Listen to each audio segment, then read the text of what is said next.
Well, the first 6 games of the 2020 calendar, definitely you can say the action is heating up here for the Flames. Plus, a couple transactions happen. Anyway, it's time to try to stay warm here, as it's time for another episode of...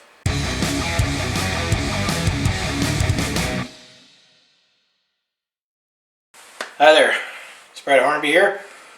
Welcome back to another episode of my Calgary Flames in 6 here. Here we are, Season 2, episode number 9 here.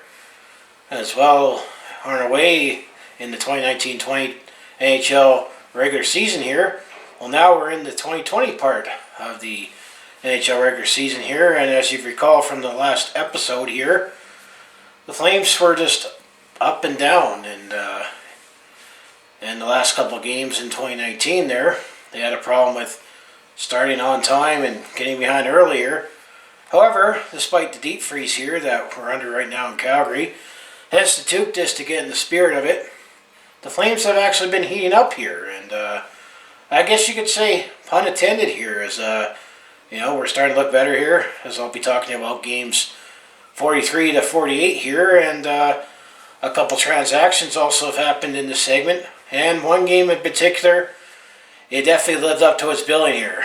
So let's bring up my notes here and let's talk about what happened in games 43 to 48 here, which happens to be the first 6 games of the 2020 calendar here. And, things are actually, all things considered, looking good.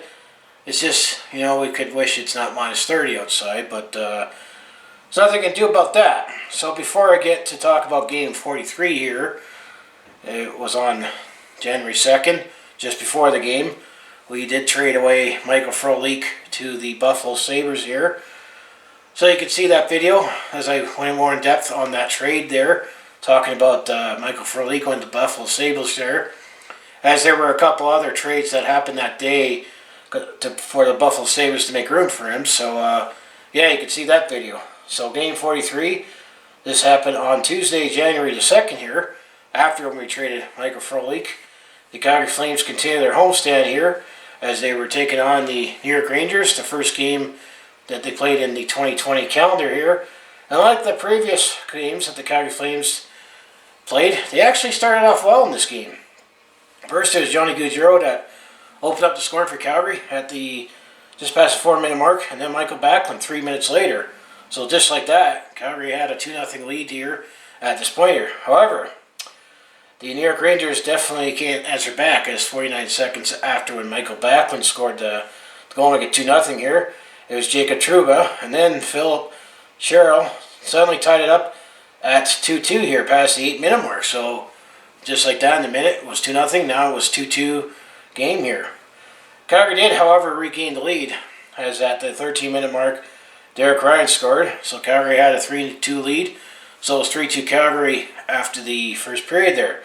Second period, each goal got a side here. First by last year's second overall pick, Kaapo Kakko from Finland here for the New York Rangers scored just past the 5.5 minute mark. And Sean Monahan for Calgary 3 minutes later. So Calgary once again took a 1-goal lead going into the third period here, as Calgary was up 4-3 here after 2 here. Third period did not have any scoring, so Calgary was able to hang on to this game 4-3. So they started off 2020 on the right side with a 4-3 victory over the New York Rangers here. Calgary also shot the New York Rangers with a slight edge of 29-27 here.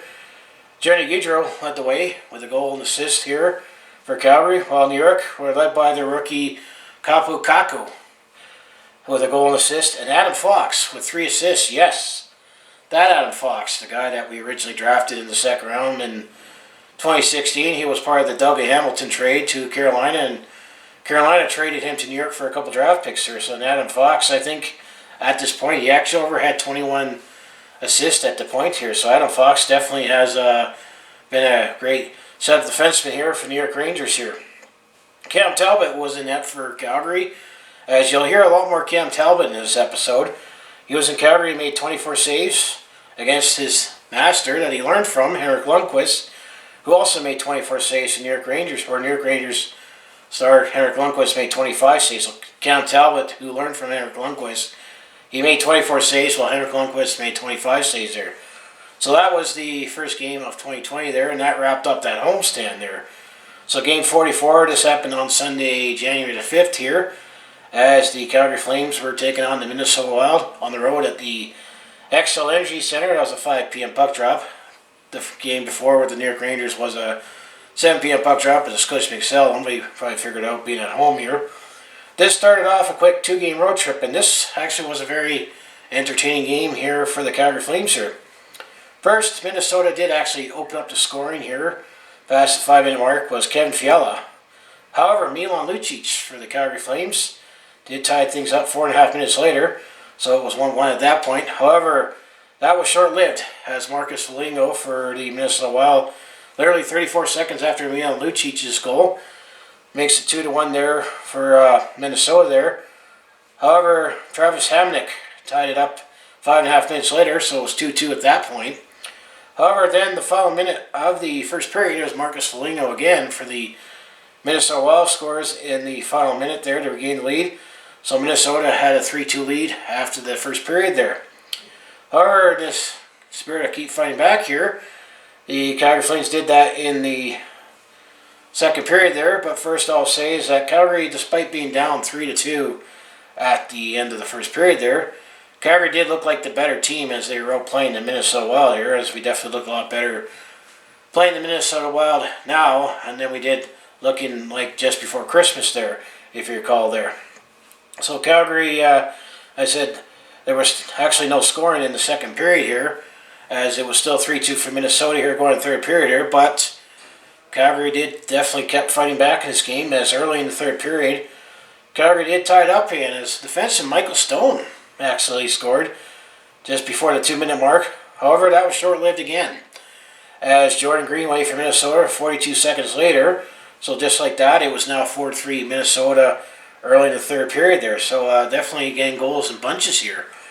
Calgary did once again tie things up, as Mark Giordano, the captain, scores to make it 4-4.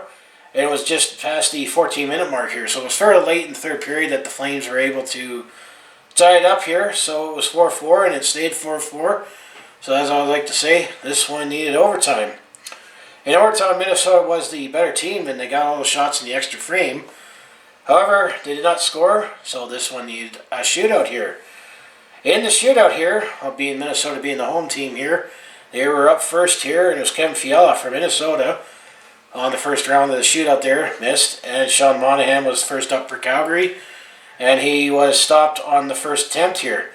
So in the second round of the shootout here, it was Zach Parise for Minnesota was stopped, as well as Matthew Tkachuk for Calgary was stopped here. It's now gone to the third round of shootout here. It was Mikko Koivu who was stopped for the Minnesota Wild here, and basically all the stick, it was on the stick of Johnny Gaudreau to potentially win it here. However, he was stopped for Calgary, so now it went to the next round wins it for, or in the shootout here after 3 rounds here. In the fourth round here, it was Ron Donato who was up first for the Minnesota Wild, and he actually scored, which ultimately put the pressure on Derek Ryan for Calgary that he had to score or the game was over here. And Derek Ryan in round 4 actually did score for Calgary, so the shootout continues here. So in the fifth round, it was Matt Zuccarello who was up for the Minnesota Wild. He was stopped. Angie Mangiapane was up for Calgary in the fifth round of the shootout. He was stopped, so this one needed a sixth round. And in the sixth round, it was Ryan Hartman who was up for the Minnesota Wild. He was stopped, and Elias Lindholm also was stopped for Calgary. So now we needed a seventh round here. In the seventh round there, it was Luke Kunin who was stopped for the Minnesota Wild, and Calgary once again had a chance to win it here. And it was Dylan Dubé of the Calgary Flames who finally won it for Calgary in the seventh round of the shootout here. So Calgary, just like in spirit here, kept fighting back. I mean, remember there were no goals in the first 3 rounds of the shootout here. In the fourth round, Calgary had to score to keep the game going and did that. And ultimately, we fought back and completely won this game by winning it 5-4 here. And actually, Calgary is a perfect 4-0 in the shootout this season. Calgary also outshot the Minnesota Wild overall, 37-34 here. But Minnesota actually had the edge in overtime as they actually outshot Calgary 3-0 here. So I think in some way we were maybe somewhat fortunate to take this game, but Calgary definitely showed a lot of heart in always coming back, and ultimately Finley, we won in the shootout by coming back in the shootout here. Calgary was led by Michael Backlund and Johnny Gaudreau, who each had 2 assists here, and Dylan Dubé, let's not forget, he scored the shootout winner, and we had 4 different goal scorers here. For Minnesota was Marcus Foligno, who led the way. He had 2 goals here. So in net, it was Dave Riddick, who made 30 saves for Calgary, who played all right, but he looked shaky at some times in the game here. Well, it's Alex Stalock, who was in net for the Minnesota Wild. He made 33 saves there. So that was game 44.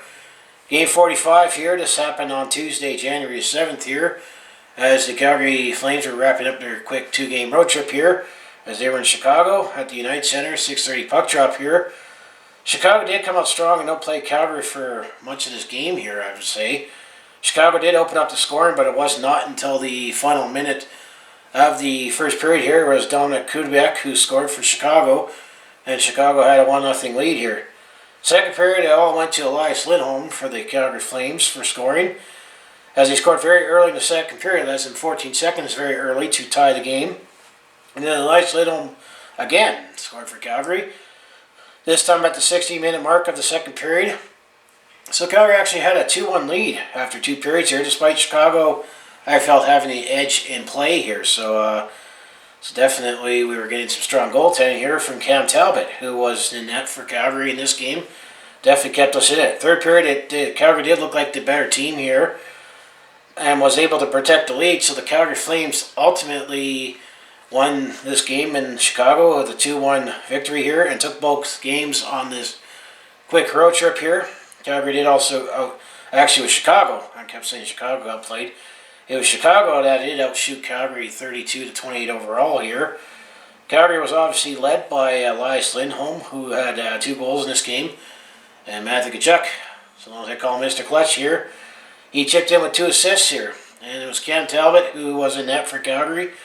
He made 31 saves here, while Corey Crawford, he made 26 saves for Chicago here. Maybe we're going to start thinking about, is there a goaltending controversy here in Calgary? So before the next game here, the Calgary Flames also made another transaction here, and it was definitely a significant transaction. And I also made a video on this, is that the Calgary Flames, I felt, signed their biggest restricted free agent fish in the pond here, as they locked up defenseman Rasmus Andersson to a 6-year deal, overall worth $27.3 million or $4.55 million average cap here. So you can go see that video where I go in depth on that signing here. And that happened on Wednesday, January the 8th here, before their next game here, which was game 46. This happened on Thursday, January the 9th here. The Calgary Flames are at home here, and second time in 3 games. The Flames were taking on the Minnesota Wild, and this was at the Scotiabank Saddledome this time, 7 p.m. puck drop here. I say another day about the Minnesota Wild, and Cam Talbot, after his strong play in Chicago, earned himself another start here. So Cam Talbot was in for this game, and Calgary actually did open up the scoring just past the 4.5-minute mark. It was Derek Ryan who scored for Calgary. So Calgary had a 1-0 lead after the first period there. But then there was definitely plenty of shots from both sides here. So this game definitely featured a goaltending duel with Cam Talbot for Calgary, and Alex Stalock again was in net for the Minnesota Wild here. Second period, Minnesota tied it up very early, as it was Matt Zuccarello, 38 seconds in. So it was 1-1 there. However, past the 9.5-minute mark of the second period there, it was Johnny Gaudreau for Calgary, makes it 2-1, and Calgary took that lead going into the third period here, up 2-1 here. Third period, Minnesota was pressing back hard, but they could not solve Cam Talbot here, who suddenly was picking up his play here in this week here. Calgary did not add any offense of their own, so ultimately the Calgary Flames went on to beat the Minnesota Wild 2-1 here for their 4th straight win, and they also took the season series with the Minnesota Wild, as the Minnesota won the first game. If I remember, it was 3-0, I think it was, just before Christmas there. Then that shootout win, 5-4, and then this one 2-1 here. So we'll take a look at the standings and playoff matchups and teams that I still think have an outside shot. But I think these two games here might have put Minnesota in a hole here in terms of catching up in the Western Conference here. So yeah, as I mentioned, a lot of shots were in this game. Well, Minnesota did actually outshoot the Calgary Flames. It was 43-37 overall here. Goaltending definitely highlighted this one as Cam Talbot. For the Calgary Flames, he made 42 saves in this one. While Alex Stalock, he was still pretty good for the Minnesota Wild, or Stalock. He made 35 saves for the Minnesota Wild there, which set up game 47 here. This was on Saturday, January 11th here. The Calgary Flames were taking on the dreaded Edmonton Oilers. This time, second Battle of Alberta, first Battle of Alberta at the Scotiabank Stadium. 8 p.m. puck drop on Hockey Night in Canada here. And let's say this one definitely lived up to be a battle here. And Cam Talbot, with his strong play recently, actually went on to make his third straight start here in 4 and 5 games. And once again, facing his former team as Cam Talbot, he faced the New York Rangers and win. Now he's facing the Edmonton Oilers this time and see if he's seeking to win here. And first, it was Elias Lindholm who opened up the scoring in this game at the 4-minute mark. But it was Ryan Nugent-Hopkins for the Edmonton Oilers who answers back for Edmonton nearly a minute later. So just like that, it was 1-1 there, 5 minutes in here. Then on a Calgary turnover in the Edmonton zone here, it was Connor McDavid who definitely showed why he's the fastest player in the league here. This definitely looked like Roadrunner, or Connor McDavid as the Roadrunner, and the Flames and everybody else was Wile E. Coyote here. Well, Connor McDavid definitely showed his speed here and actually scored a pretty nice goal. All things considered, if you take the rivalry out of the way, he scored a nice goal here at the 9-minute mark, so Edmonton actually had a 2-1 lead at this point in the first period here. Calgary, however, was able to tie it up here in the following minute of the first period as Johnny Gaudreau scores, and this one was tied at 2-2 after the first period here. So we definitely had a lot more closer and entertaining game here than like the first time it was the Battle of Alberta where it was all Calgary this one. This one actually looked up to be more of a battle, and please, I'm asking for a playoff series. This would be awesome if it happened. As I said, as expected, there was definitely a lot more energy and emotions in this one, given this rivalry game and the fact that both teams are relevant in the playoff race. And at the time of this game here, and the way how the action played out that night, whoever won this game would have been in first place in the Pacific Division. And as we'll take a look here, things are ridiculously tight right now in the Pacific Division and wide open here when if you're not talking about the California teams. So going into the second period here, Edmonton actually got an early goal, once again, by Ryan Nugent-Hopkins off of a Calgary turnover and a deflection off of Johnny Gaudreau, may I add.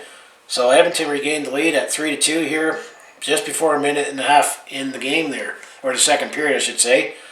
Calgary once again was able to battle back here as Dylan Dubé scored on a rebound just past the 11.5-minute mark. So it was a 3-3 game here. Things stayed 3-3 going into the third period here, but let's get to the storyline of this game here. As late in the second period here, Zach Kassian for the Edmonton Oilers was behind the Calgary net with the puck there. He took a hit check with Matthew Tkachuk there, and if you watch that hit there, it was a clean hit, and Matthew Tkachuk knew what he was doing on making a hit in the play. And Matthew Tkachuk, he's definitely good at being a pest and potentially getting underneath the skin of the opponents here. Well, after that hit, it definitely set off Zach Kassian. It's actually Connor McDavid first. Also, said, what the hell are you doing to Zach Kassian? But Zach Kassian definitely set off like a dynamite here as he started instigating the fight, and he drove Matthew Tkachuk down the ice, and Matthew Tkachuk didn't fight back. And from a Flames fan, my point of view, I said that was kind of smart on his part because of the result of that play and the fact that Matthew Tkachuk did not fight back. Definitely kept us cool here. Kudos to him. It was only Zach Kassian that had the penalty on that play, and he drew a double minor. And only it was Edmonton and only Zach Kassian that got the penalty in there. And believe it or not, late in the second period, that was the first penalty of the game for a Battle of Alberta. That's unheard of. But yeah, so like I say, after all that, it was 3-3 going into the third period there. Then on that power play from the Zach Kassian double minor that he took there, it was Elias Lindholm who scores the go-ahead goal. So Calgary took a 4-3 lead just 39 seconds in. After that, Edmonton was pressing hard, seeking the equalizer there. Now, in terms of former Oilers or Flames facing off each other, well, Cam Talbot was in net here. Milan Lucic didn't make any impact for the Calgary Flames against the Edmonton Oilers in terms of on the score sheet here. And then, same with Tobias Reeder. He was in this game. Now, on the other side of the puck, well, Mike Smith was not in net for Calgary here. However, there was one play that stood out here is that Cam Talbot continued his strong play in net, including stopping a shot from James Neal that it almost looked like a for sure goal. It was an empty net there, and Cam Talbot there was able to get a pad on it. Well, let's just say that would have been a for sure goal from James Neal 2 seasons ago before he decided to sign with the Calgary Flames. So after all that, Calgary was able to hang on and win this one 4-3 here, and climbed into first place in the Pacific Division after this game, and took the second battle of Alberta here. There's 5 games in total here, and Calgary's got the first 2 against Edmonton in this Battle of Alberta this season. And man, it would be awesome after this game to think it would be awesome if we finally play these guys in the playoffs, because it's been 29 years.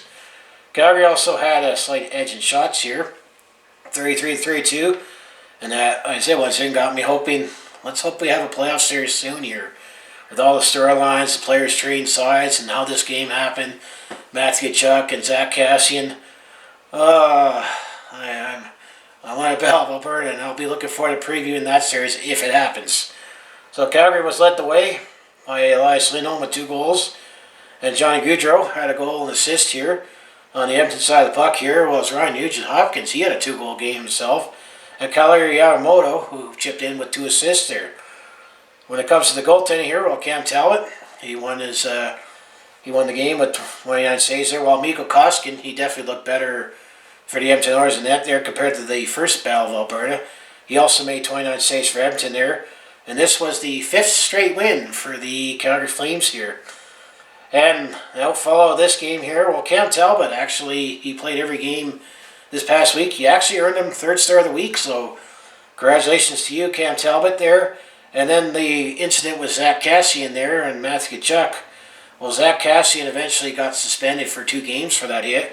And reading deeper into this story with Zach Kassian, he's going to get to sit out the next couple of games. The Edmonton Oilers happen to have their bye week. And then, when we look ahead here, there's going to be a couple more Battle of Alberta games here, and that would be the next time when Zach Kassian will be eligible to play, is when he gets to take on these guys and Matthew Tkachuk here. So the Battle of Alberta is heating up here, and despite the deep freeze here, the Battle of Alberta is back, and we just need a playoff series to take it up a step further. But let's get ahead of myself here. Last game of this 6-game segment here. Game 48, this happened on Monday, January the 13th, as the Calgary Flames are going to start off an Eastern Canadian road swing before having their bye week ahead of the All-Star game, which the All-Star game will be on Saturday, January the 25th, and it will be at the Enterprise Center in St. Louis here. And as we know, Matthew Tkachuk and Mark Giordano will be the Flame representatives going on the ice here. I'm going to say after that emotional win and crazy win with the Edmonton Oilers here, it definitely seemed to take effect on the Calgary Flames here, as Calgary Flames were flat to start in this game here, and Montreal definitely opened up the scoring at the 13.5-minute mark by Jordan Wheel here, and Montreal had a 1-0 lead after the first period here. However, I'm going to say Calgary was very fortunate to only be down 1-0 in this game, as definitely Montreal came out to play, and they played strong here, and Montreal has been in a recent funk here and have really played themselves out of a playoff position here, as when I get to the standings and potential playoff matchups here. But Montreal definitely came out to play in this one. Second period, there was no scoring in this game in the second period here. However, Montreal continued their strong play, and it was Dave Riddick who was back in net after a week there, and he definitely has played well. There's nothing wrong with having competition with Cam Talbot and Dave Riddick here. Hopefully they can split the road, give us some wins, and have 2 fresh goalies coming into the playoffs as soon as we get in here. So that was after the second period. It was still 1-0 Montreal here. Third period, the Calgary Flames did actually press back as they finally got into the game here and looking to tie it up and potentially go ahead here. However, it was Ryan Poehling who He happened to not score until this moment here, just before the 10-minute mark. So this kind of was the dagger, just the way this game was going. So Montreal took a 2-0 lead there midway through the third period. And ultimately, the Montreal Canadiens held on to win this game 2-0 as Carey Price. Remember him? Carey Price, he's still relevant and played strong for Montreal in the third period there, especially when Calgary was pressing back here. So I'm going to say, I'll have to say this joke again, but the Calgary Flames scored just as much as I did. It's the 6th time this season that they've been shut out, and that leads the NHL here, which is still kind of disturbing in a way that a third of our losses have been shut out here. And as I say, Montreal definitely outplayed the Calgary Flames. They outshot the Calgary Flames 37-31 here. And Montreal took both meetings against the Calgary Flames here, so something worth knowing if, let's say, by any chance, Montreal turns it around and we meet in the Stanley Cup. I can only dream. But it's happened twice before, where we played them in the Stanley Cup. So when it comes to the goaltending here, well, I shall also add in that this ends the winning streak at 5 here. So when it comes to goaltending, well, Dave Reddick made 35 saves for Calgary and looked strong, all things considered, while it's Carey Price, who made 31 saves for Montreal in the shutout there. So where Calgary stands after 48 games here, while we're 25, 18, and 5 for 55 points. That puts us second in the Pacific Division here, while Arizona actually has the identical record as the Calgary Flames. However, the Arizona Coyotes have one more regulation win, and that's the first tiebreak there. But to keep in mind here, that Pacific Division is ridiculously tight here. If you're not a California team, because the California teams are definitely far out of it here, 2 points separate first to fifth here. So before I look ahead to the schedule here for the next 6 games, let's take a look at the standings here as of this recording, and let's go over some potential little playoff matchups here.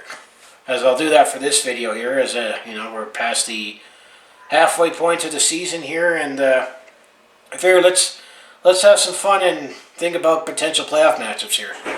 So first, let's go look in the Eastern Conference here. So in the Atlantic Division, I'm just going to say points in games played just to keep it simple here. Right now in the Atlantic Division, Boston is first. They have 66 points after 47 games. Second place is the Tampa Bay Lightning. In 45 games, they have 58 points. Third place, to round out the top 3 in the Atlantic, the Toronto Maple Leafs have 54 points in 46 games. So now if you look at the Metropolitan Division, the Washington Capitals are in first. They have 67 points in 47 games. Second place is the Pittsburgh Penguins. They have 61 points in 45 games. Third place is the New York Islanders. They have 58 points in 44 games here. And now the 2 wild cards. The first wild card goes to the Carolina Hurricanes, is after they have 56 points in 46 games, and the Philadelphia Flyers are in the second wild card spot, the last playoff spot in the Eastern Conference. And 54 points, they have 46 games here. Teams that I think still have a shot, while the Florida Panthers are the first spot outside looking in. They have 53 points and 45 points, so they have one less point and 1 game in hand against Carolina, or against Philadelphia here. And I'm going to say the Columbus Blue Jackets still have a shot. They have 52 points in 46 games here, so I'm going to say Florida and Columbus, they have a fighting shot. The Rangers are still outside looking in, and I think they're starting to get too far back because they have 48 points in 45 games, and that's at least 6 points and 2 teams ahead here. So how the playoff seeding would work here is that the Washington Capitals have the top record in the Eastern Conference here, so the Washington Capitals will host the Philadelphia Flyers here. That would make an interesting series. The Boston Bruins would host the Carolina Hurricanes. That'll be a rematch of the second round last year, plus Boston and Carolina. They've had some interesting playoff matchups recently. And then the 2-3 in the Atlantic Division, you have Tampa Bay hosting the Toronto Maple Leafs. However, the Tampa Bay Lightning, they're definitely starting to climb up here, so I wouldn't be surprised if ultimately the Tampa Bay Lightning ultimately takes the first in the Atlantic here and are we going to say another Boston-Toronto first round here?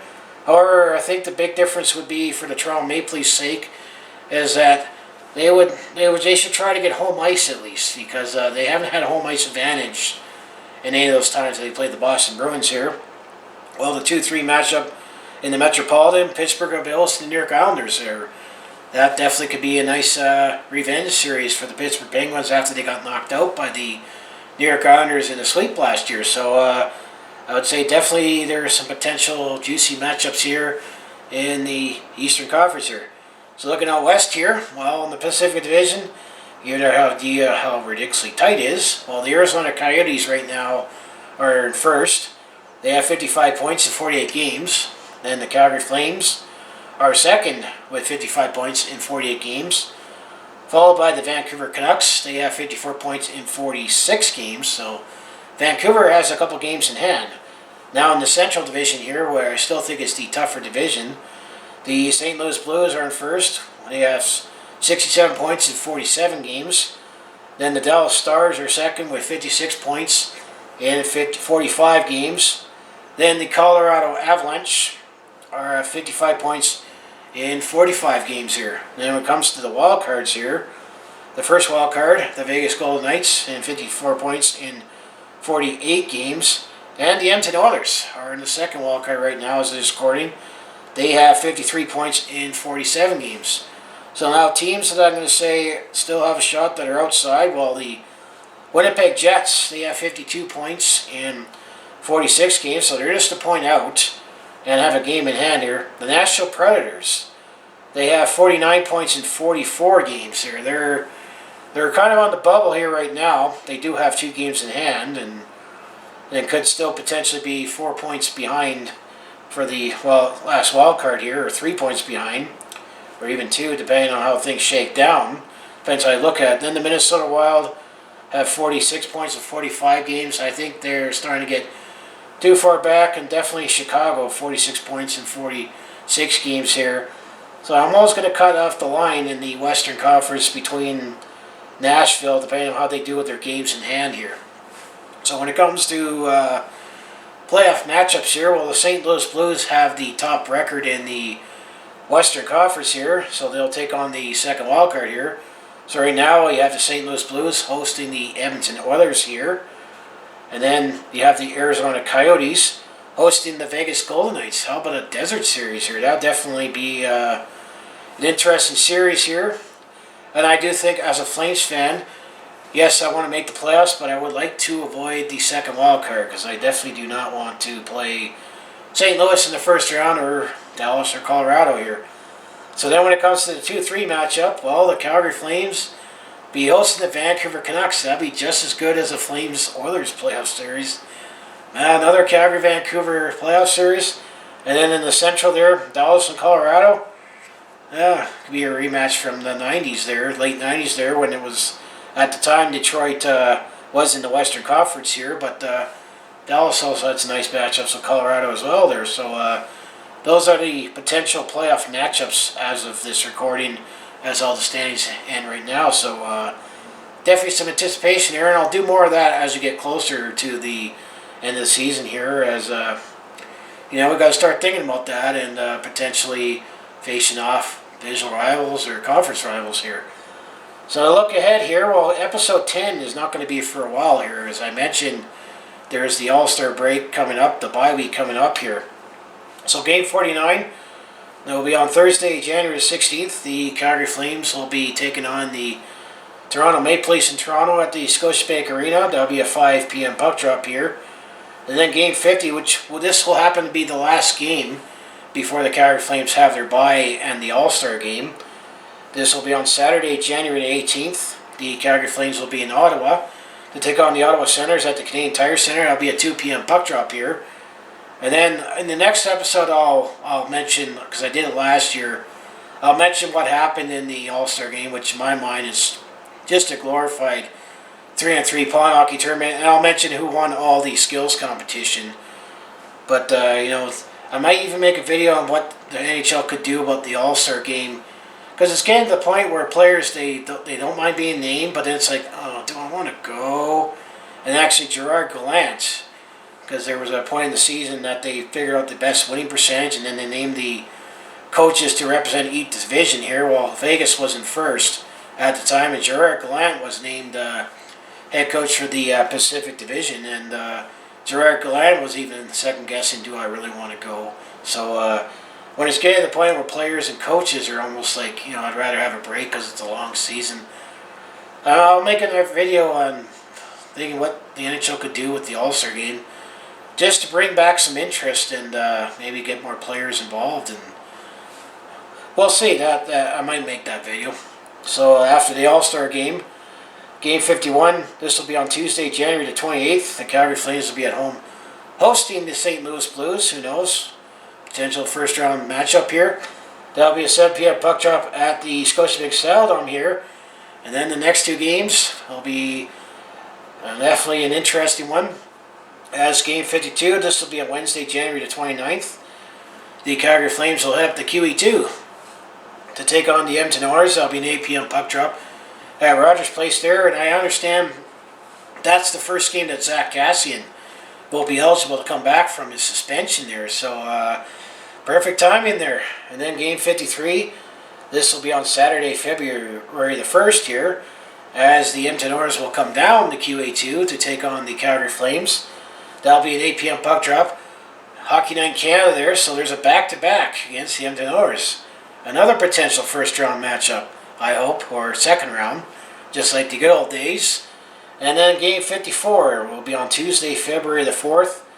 We'll be taking on the San Jose Sharks at home. This will be on Scotiabank Saddledome at 7 p.m. there. So the next episode, which would be episode 10 here, won't be happening until the first week of February because of the All-Star break and the bye week. But in the next episode, I'll go over what happened in the All-Star game and who else knows what could potentially happen with any maybe any more moves or signings or trades or anything else. Who knows the way this season's gone. But so yeah, if you enjoy everything I do on my YouTube channel, just make sure you hit like, subscribe, and follow along here. I definitely talk Calgary sports. In this video, I touched on the trade to Michael Frolik and the re-signing of Rasmus Andersson there, and I made separate videos on that, and they'll be in the description where you can go see those videos, so you can go see them where I talk more in depth about that. But game recaps for the Flames, well, there'll be some Hitman game recap here soon, and now it's lacrosse season. I do game recaps for the Calgary Roughnecks, and then, it's the off season right now in the CFL, but I did my Calgary Stampeders this month, and I'm sure once we get into February here and CFL free agency begins, I'll throw in some off-season Stampeders news here, as there was some off-season news with the Calgary Stampeders a few weeks ago, so you can go see that video. But I'm a Calgary sports fan, so definitely that's most of my channel here. But I also do personal vlogs, attempt at comedy, and I do go to many sporting events, so I also share moments from that. Especially things like the Jets on Labor Day, or Grey Cup acts, or most recently with the Calgary Roughnecks, as we are the defending champs. I also shared that video about the championship banner raising there. So I have tons of stuff here on my channel that you can watch here. So if that sounds like anything you would enjoy, follow this Calgary sports fan's life here. Just make sure you hit like, subscribe, hit that bell icon to be notified as soon as I upload something. So yeah, it's definitely been fun so far recapping the Calgary Flames. Well, it's definitely been very interesting this season, both ups and downs and everything in between, especially what happened 6-7 weeks ago, especially after the Grey Cup there. But things are looking up here, and I'm definitely excited for any potential playoff matchups and the Pacific Division race here. So as I always say, go Flames go, and hopefully this deep freeze will thaw out here, so Calgary isn't like the Arctic here or colder than the North Pole. But while it's really, really cold outside, things are heating up with the Flames inside, and maybe pun intended or not here. So go Flames go, and I'll see you in the next video here.